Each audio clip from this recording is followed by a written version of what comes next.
I 28F got engaged to my partner of 7 years 29 male in May. Both sides of our family were really happy about this and we had a big family meal 2 weeks after getting engaged. His brother lives 250 miles away and couldn't get here for that meal, so we decided to have a meal just for his family in late June when his brother would be back for the weekend. This weekend was arranged long before we got engaged, so he wasn't back just for the meal. Earlier this year my sister K32F got a serious eye infection that very quickly turned into an ulcer, which scarred her cornea and left it at a high risk of a perforation.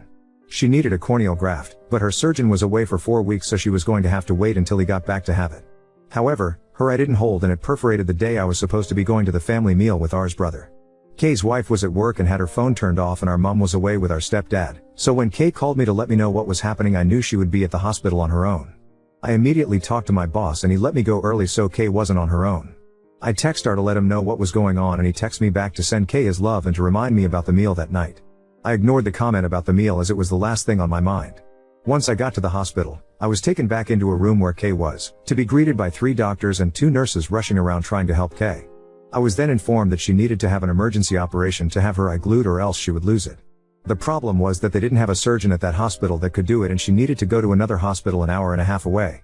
They asked if she would need transportation or if I could take her. I said I would take her.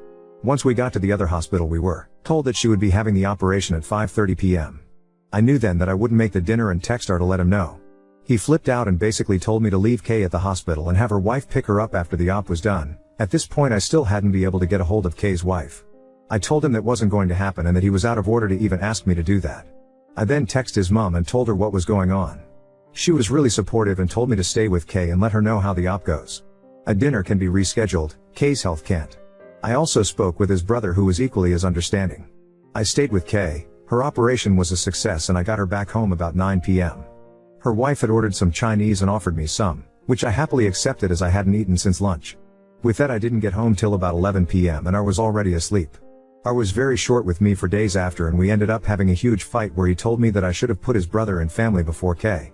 He said he was embarrassed going to the meal without me. I responded that I was embarrassed though I would put a meal before my sister's health. This led to another week of awkwardness between us before we finally sat down and we sorted it out, or so I thought. 8 weeks ago Kay got her graft and so far everything is going really well with it. On Saturday his brother was here so we went out for dinner with his family. His family were all asking about how Kay was doing and I showed them a picture of the stitches in her eye. I thought that everything had gone really well until we got home and he got really angry saying that I shouldn't have brought up Kay's health issues and I shouldn't have shown them the picture. I argued that they'd asked about her and asked to see the picture. It ended with him telling me that I needed to put him and his family before Kay or else we weren't going to work. His family will come before mine once we are married, so I should get used to it. I went upstairs and packed a bag. I'm now at my mom's house and he's been bombarding me with text and calls since I left. I do love him, but I will never put his family above my own family's health. I feel like he's expecting me to spend every holiday with his family and put their wants above my family's needs, which won't happen. I'm very close to my sister and my mom, that's not going to change. So I don't really know how to move forward or if I even want to. Has anyone experienced anything like this before? If so, how did you deal with it? Update 1. Once I'd decided to end things with him, I knew that the main issue would be getting him out of my house. I own the house outright. My grandma died 5 years ago and left her house to my mom, who sold it and split the money between me and my sister. I then bought my house with that money about a year after she died. I got in touch with my stepdad's friend, who was a landlord the day after I wrote my original post, who then put me in touch with his solicitor. He didn't have time to see me in person that day, but we did have a phone call where he gave me my options. In the UK we have something called a Section 8 notice. This is a 14-day eviction notice and the solicitor said this would be the quickest way to get him out. However, he could try and contest it if he wanted to, which would lead to court dates and could take months. I asked him to draw up the notice and date it for Friday, the next day. I'd already made the decision to end things with him after work on Friday, so that he could have the weekend to sort through his emotions before work on Monday. On Friday morning I texted R and asked him to meet with me at our local pub after work. He quickly agreed. Not only is the pub a public space, but my stepdad and a few of his work friends go in there every Friday after work for a few pints, so I knew he would be there to step in if I needed him. Thank you for suggesting this, Redditors. I also picked up the eviction notice on my lunch break, so I was ready to give it to him. Cost £250 but was worth it. When I got to the pub, I was already there and my stepdad was stood at the bar with his workmates. I sat down with R and got straight to the point. I told him that it was over. I couldn't be with someone who didn't give me any support when I was going through one of the scariest moments of my life and expected me to drop my family for his. It didn't matter what excuses he could come up with, I wasn't interested. I'd made up my mind and we were done. He stared at me in shock for what felt like an hour, but was probably only a minute or so. He then started saying I couldn't be serious. We'd been together for 7 years and I was throwing it all away. I could never find another guy like him. I responded to the last comment with, I don't want a guy like you, that's why I'm ending it. I need someone who will support me when times get tough, not get annoyed that the world isn't bowing down to what he wants. I then handed him an envelope with the eviction notice in and my engagement ring. I told him I was giving him a few weeks to find a place and be out of my house. Then I stood up and walked over to my stepdad, who had bought me a much needed drink, and stayed with him until my ex left, still looking in shock. I knew he wouldn't approach me whilst I was with my stepdad, as he has always been a little scared of him. This is obviously a very condensed version of what happened. Once I got back to my mum's house, I had one single text from him saying he wasn't moving out and was going to contest the eviction until I'd come to my senses and got back with him. We are not over, was how he ended the text. I just turned my phone off and decided to deal with the legal side of things on Monday. There was nothing else I could do. Saturday morning I woke up and turned my phone back on and had another text from him saying that he would move out if I paid him £10,000, as that's what he'd paid towards bills whilst he had lived at the house.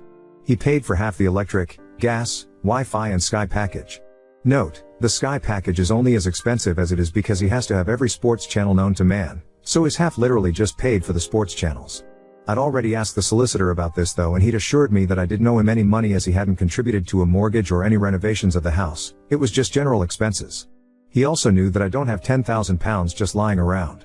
Let's say I was irritated by this and decided to ring his mum to see if she could talk some sense into him. I'll call his mum S to make it easier. She was appalled by what I told her and said she would speak to him. She called me back about an hour later and asked me to meet her at the house. I was on an away day to watch his football team play and wouldn't be back till about 10 p.m, so I knew he wasn't there. I met her at the house with K, and S said that R's brother was on his way back home and they would have her out by the following afternoon. She hadn't even spoken to R, just his brother, but she promised he would be out. S then asked me to walk her through the house, showing her exactly what was his and what wasn't, so he didn't take anything that didn't belong to him. The next morning I got a text from her calling me all the names under the sun for getting his mom and brother involved. I blocked him, and a couple of hours later S texted me to let me know he was out and staying with her. I thanked her and she told me that she would like to stay in contact, and I happily agreed to this. I went back to my house after work on Monday, changed the alarm code, and my stepdad changed all the locks for me. My stepdad is also arranging for a friend of his to install cameras around the outside of the house. This will be done over the weekend. S rang me on Tuesday asking if we could meet up as she had some things she wanted me to know, so we met for lunch that day. It was at this time that she told me her ex was a controlling a-hole who was incredibly selfish, and the selfishness was what she had seen in R for so long. That's why she had commented on him being like his father, but she had hoped that was the extent of R's attitude and he hadn't picked up his dad's controlling behavior, which, to be fair, he hadn't up until this whole episode. She had left R's dad after he had punched R's brother in the face when he was 14 and R was 10. He had never laid a hand on her or their sons before, but one time was enough and she left with the boys. To her knowledge, her ex had never reached out to speak to R or his brother, and they hadn't spoken to their father in years. I didn't know any of this. All I had been told was that their dad wasn't in the picture and hadn't been for a long time, but S had thought I knew, and that's why she hadn't told me before. However, she had found out on Sunday night that R was back in contact with his father and had been for the past year. His dad had been putting lots of thoughts into R's head about how he is the man of the house and his family is all that matters. This had fed into R's selfish tendencies and had amplified them tenfold. S said that she had told him to find somewhere else to stay ASAP as she couldn't even look him in the face. Then R and his brother had a huge argument that ended with his brother telling him that as long as R is in touch with their dad, then he will have zero contact with him. Even going so far as to tell him to spend Christmas with their dad because S is going to his house and R isn't welcome. When S took R's brother's side in all this, R flew into a rage and said he would move in with his dad. He then left the house, but came back a couple of hours later looking like he'd been crying. Turns out that his dad doesn't want him living with him and basically said he could be on the streets for all he cares. He's not putting a roof over a grown man's head. S thinks that R is now starting to realize everything he has lost due to him listening to his dad and has seen his dad's true colors. S is incredibly disappointed in him, but he's her son, so she is trying to be there for him as best as she can. However, she still wants him out as she doesn't trust him anymore. His brother still won't have anything to do with him. She has also told him to stay the hell away from me as I don't need to be brought into this, and he has promised her that he will. Only time will tell if that's true, but I do have him blocked on everything, and if he turns up to the house I will just call the police to get rid of him. The more S told me about what had been going okay behind my back, the more resolute I have become about wanting nothing to do with him. I never want to see him again, if I can help it. So all in all, R's life is a shit show, but as long as he stays away from me then I don't care. I've been spending a lot of time with my sister and her wife as well, and my mom and stepdad, which has been great. I've never really been close to my stepdad, but this has brought us a lot closer together, which has been one huge positive out of all this. I'm not exactly happy right now, but I'll get there. There's still a lot of feelings that I need to unpack, and it will take time to move on from this whole situation. I don't think I will be dating for a while, I need to really get over all this and don't want to dump this on anyone else right now. For all those asking how Kay is doing, she's doing great. Had a hospital appointment on Monday and her consultant said her eye is healing, in his words, marvelously, so that's a relief. Update 2. Basically my ex-fiancé wanted me to put his family before mine even at the cost of my sister's health. I ended up breaking up with him over it and he was forced to move in with his mom, who then found out that he had been in touch with his abusive dad who was twisting his view on how a relationship should work. Last I heard was that his mom was kicking him out as she would not have anyone in her house that was in contact with her ex and that he had tried to go live with his dad, but his dad had refused. I was completely NC with him, so his mom was the one that had told me this. I'll call my ex R and ex's mom S to make things easier. I hadn't heard from R in weeks, but yesterday he showed up at my house. I had the chain on my door so open it with that still attached, no way would I let him in. He basically told me that he had nowhere to live. His mom isn't speaking to him and his dad won't put a roof over a grown man's head, his words not mine. He asked if I would take him back or at least let him live with me. No way in hell would I get back with him, and getting him out the first time only went easy because his mom stepped in to help. He had threatened to take me to court knowing that if he did it could take months to get him out and then said he would only move if I gave him £10,000. I contacted his mom, who was furious about that, and she turned up with his brother and forced him out. I told him that there was zero possibility of him ever living with me again and that we were 100% over. He started shouting at me and calling me all sorts of names, so I threatened to call the police if he didn't leave and shut the door. I have cameras all over my house so I caught everything he did and said on camera and have saved it to a USB just in case. He then went crying to all our mutual friends and it managed to get back to his mom. She called me and asked what happened. I told her and she then informed me that she had put her house up for sale and was moving 300 miles away to be nearer her other son. Her and R had a huge argument about this and she finally kicked him out. Since then he's been couch surfing, but with Christmas coming up, his friends aren't really happy with having him on their couches when they have kids and are meant to be enjoying the festive season. He's been kicked out of 3 friends' houses in 10 days. She told me I was right to refuse him, but I've since had other friends say that they feel sorry for them, and that I can just let him stay in my spare room until he's back on his feet. I then asked them to put him up, but they said they would but don't have room, and if they had a spare room like me then they would let him stay. My family and his are on my side, but I'm starting to doubt myself with what a couple of my friends have said. So Reddit, Ida? Edit, just a quick edit as I'm going to bed. I've just spoken with the wife of one of R's friends and she's asked to meet me on my lunch break tomorrow. Apparently, R stayed with them for 2 nights before she kicked him out and there's more going on than what I know of. She's going to tell me the full story tomorrow, but told me that I shouldn't let him anywhere near me and that he's staying in a B&B so he does at least have a roof over his head right now. I'll try and update after I've spoken to her. Update 3. So I posted yesterday about my ex turning up at my house wanting for me to let him move back in with me. I said no, but a couple of friends thought I should let him and that messed with my head. R is my ex. A few people told me to change my lock etc. I did that and changed my alarm code as well as my stepdad got his friend to put up 4 cameras around my house. I'm also going to start shutting the gate so that no one can walk up to the house without ringing the bell there first. I put in an edit that I was going to be meeting with one of R's friend's wife for lunch today and I have to say that it was informative for sure. I'll call her N, 30F and her husband Z, 29 meters. So I went to meet her on my lunch break at a cafe near my work. It's a place that a lot of my coworkers go to and I know the staff there as well. A few Redditors thought that she might bring R with her so I wanted it to be somewhere I feel comfortable and have backup if needed. Turns out that I didn't need to bother about that. When I got to the cafe, Anne was there on her own. I grabbed some lunch and a drink and sat with her.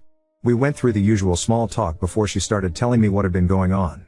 R rang Z on Thursday morning saying he had nowhere to go and could he stay with them for a few days. Z spoke to Anne and they agree he could stay in their guest room. R went to their house after work and they had a long talk where I told them he has a flat lined up, but can't move until January. Z and N agreed to let him live with them until January as long as he followed some basic rules and paid for his own food. The rules were things like, no bringing women back there and if he went out drinking he had to be quiet when he got back so he didn't wake their daughter who's 6. He agreed to all this and paid for a Chinese for them all that night. The next day after work R went to meet his dad in the pub for a few pints. When Z and N went to bed R still wasn't home. They were woken up at about 2 in the morning by R arguing with a woman. Apparently, R had met this woman in a bar, took her back to Z and N house, got his pleasure and then told her to get dressed and fuck off once he was done. She had gotten angry, which started an argument where R was saying some horrific shit to her. N took the woman downstairs and got her a taxi, whilst Z stayed upstairs arguing with her. Once Ann had got rid of the woman she went back upstairs and tried to calm Z and R down. At this point R decided to take out his frustrations on N, calling her a bitch and telling her to do something useful and make him a sandwich before bursting out laughing like he'd made the funniest joke ever. This made Z lost it and pinned R to the wall by his throat. Side note, R isn't a fighter at all whereas Z was an amateur boxer in his youth and can handle himself well. N managed to get Z to let him go and R was shoved in the guest room and told to sleep off the alcohol. It's a miracle that N's didn't wake up during this. The next morning N got their daughter ready and went to her mum's after telling Z to get her out of their house. Z agreed, and after N left he woke her up and told him to pack his shit and leave. R tried to apologize and begged to stay, but Z was having none of it and kicked him out. Going off the timing, I think he left there and came straight to my house. On Sunday Z texted R to meet up so that they could speak, and they met up in a pub. Z has been friends with R since they were 11 and has never seen him act like he has been doing, so he wanted to find out what was really going on. He managed to finally get the truth out of her. Basically, R has been in contact with his dad for a lot longer than he told us. By this point it's over 2 years. His dad is a raging misogynist that believes a woman's place is in the kitchen and bedroom. A man's place is to rule the house and be waited on hand or foot, as well as deciding who can and can't be in their lives. He's been dripping this poison into R's ear and it's really taken a hold of him. Z told N that he just doesn't recognize R anymore. R wants to start living his life the way his father has told him he should. When Z pointed out that R's dad is 62, living in a shitty one-bedroom flat, not had a real relationship since R's mom left him, has no friends, his family doesn't speak to him, and that he's the type of guy that when he walks into a pub people finish their pints so they can leave and get away from him, R was furious. He told Z that his dad is just misunderstood. Z responded that people understood his dad and that's why they stayed away from him. He's toxic. This pretty much ended their conversation and R left. Z did find out that R does have a flat lined up for January, so that was true, and that he's found a B&B he can stay until the flat is ready at a minimal cost. Z and N have also decided to go NC with R as they don't need that toxicity around them, but especially not around their daughter. EU Redditors had said it sounded like R was on drugs, so I asked N what she thought and she doesn't think so but can't be sure. She and Z think that R is just so far under his dad's thumb now that he's completely changed as a person. He believes that everything his dad says is gospel. She did let me know that R has a burner egg account that he is using to check on my egg, and I immediately made my account private. He had said something about seeing me waste money on a stupid amount of Christmas presents when I couldn't even help him out to Z on Sunday. I'd been to a Christmas market on Saturday afternoon and had posted pics on egg. All of this just made my resolve stronger that he will not be getting anywhere near my house again. It also made me realize that I don't have any feeling for him anymore other than frustration at how he's acting and some sadness at how far he's fallen from the man I once knew. I thought that hearing he had another woman in his bed would annoy me, but there was just nothing. I couldn't have cared less. I thanked N for the info and we agreed to keep in touch. We won't be as close as we were when I was with R, but it feels good to have someone who knows the entire situation and has seen R's behavior with his own eyes. There were also some Redditors that told me to ditch the friends that had told me to let him stay with me. Unfortunately, I can't ditch them completely as they're part of the friend group and that would just cause unnecessary drama, but I will be keeping my distance from them and only talking to them when part of the group. I'm currently at my sister's and we are going to watch a Christmas film to get us in the mood to decorate all our houses this weekend, so I will be on and off for the next few hours if anyone has any questions. Update 4. Still have people reaching out to see if I'm okay. A few hated me just using initials, so R is Rob. I really hoped that I wouldn't have to update again, but I've just had a call from one of B's friends and it looks like he's going to be spending Christmas in prison. Apparently, he went out on Saturday night with his dad and they got into an argument which turned physical. Rob isn't a fighter, however he is bigger and stronger than his dad, and it ended with his dad falling backwards and hitting his head off a wall, knocking him unconscious. The staff in the pub called the police and an ambulance, but Rob left before they got there. Rob's dad had to go to hospital, where he still is. I'm unsure of his exact injuries, but they're not life-threatening. He must also be awake as he is pressing charges against Rob, however they won't keep him in unless absolutely essential at this time of year. Rob was arrested on Sunday morning at the B&B he's been staying at and had to appear in magistrate's court on Monday. Due to him not having a fixed address right now and the fact that his dad is still in hospital, he has been remanded on a Section 18 with intent. Unless he can find permanent address to go to, then he won't be getting out until his trial at Crown Court. I know his mom is already at his brother's over 250 miles away, so I don't think she will be able to help right now. Finding this out has actually given me a sense of peace right now. I've been trying to ignore it, but the chance of him turning up and spoiling Christmas has been at the back of my mind ever since he turned up at my house. I'm hoping he stays in over Christmas so that I can just relax. Oop, Section 18 is an assault charge. A Section 18 with intent is the next level up and is classed as intending to and causing grievous bodily harm to someone. I've been told that if found guilty, then it's usually a multiple-year prison sentence. I went round to N and Z, hereby known as Nat and Zach, to drop off a present for their daughter, a bottle of Bells for Zach and a bottle of Prosecco for Nat for Christmas, and had a cup of tea with them whilst they filled me in on what's going on. Rob will be in over Christmas, but will likely get out early January. His lawyer is trying to get the charges reduced from Section 18 with intent to a Section 20. I only found out today that a Section 18 with intent is one step down from attempted murder and you're looking at double digits in prison if you get found guilty. Section 20 is a lot less severe and is usually a 2-year suspended sentence for first-time offenders, which he is. His lawyer has said that if he pleads guilty to the Section 20 then CPS will lower the charges to get this one over and done with ASAP, as the courts are ridiculously backed up in the UK right now and prisons are full. Zach went to the B&B he was staying at and got Rob's stuff, which is now sat in his garage as one last favor to Rob. Zach's words: "He can't get in touch with me without my consent whilst he is locked away. The prison literally has to ring me and ask if it is okay that I get put on his approved call list, and only then is he allowed to ring me, which won't be happening." I've also spoken to his mum, who has basically washed her hand of him for the time being. She thinks that he needs to learn his lesson, and maybe spending Christmas in a cell will teach him how much he's lost the plot. She has spoken to him and said that he's now saying the right things, but only time will tell if he means them.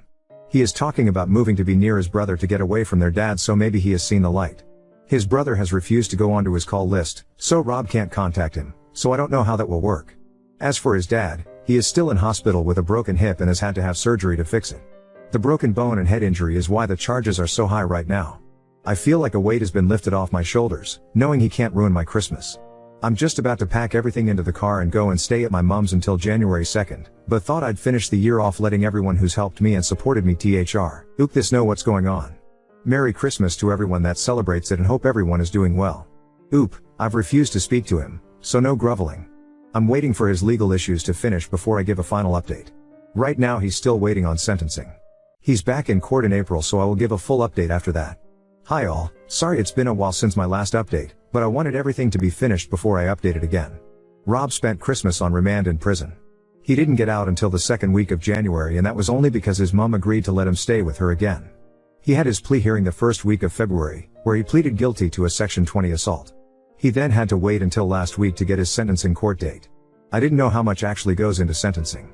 They had to get a victim impact statement, a pre-sentencing report from probation, statements from his mom and brother. His barrister even reached out to me to give a statement saying that we had broken up and I'd asked him to leave the house. He used our breakup as an extenuating circumstance, saying that because of the breakup of our relationship and him losing his home, that had seriously impacted him mental health. The statements from his mom and brother also confirmed that he had lived in an abusive home when he was young, so he claimed he had PTSD because of that. These were all read out at his sentencing. He was going to get 3 years, but the judge knocked time off for pleading guilty and for mitigating circumstances. That left him with a 16-month sentence that was suspended for 18 months. As part of the conditions for his release, he isn't allowed anywhere near his dad, he has to go to counseling for his supposed PTSD, and he isn't allowed to drink alcohol. He even has an ankle monitor on that tests his sweat every half an hour for alcohol and will alert probation if he gets a positive result. Luckily for him, his beau, SS, has let him go and work at their main location in the city that's half an hour away from here, and probation were happy for him to live there as well. He moved into a flat there this week, so I don't have to worry about running into him. I haven't spoken to him at all and I don't want to. He has tried reaching out through a couple of friends, but they've respected my decision and told him to move on with his life. However, I did speak to his mum yesterday and she said that she thinks he's depressed, but so far he's doing okay. She's the one I got all of this information from.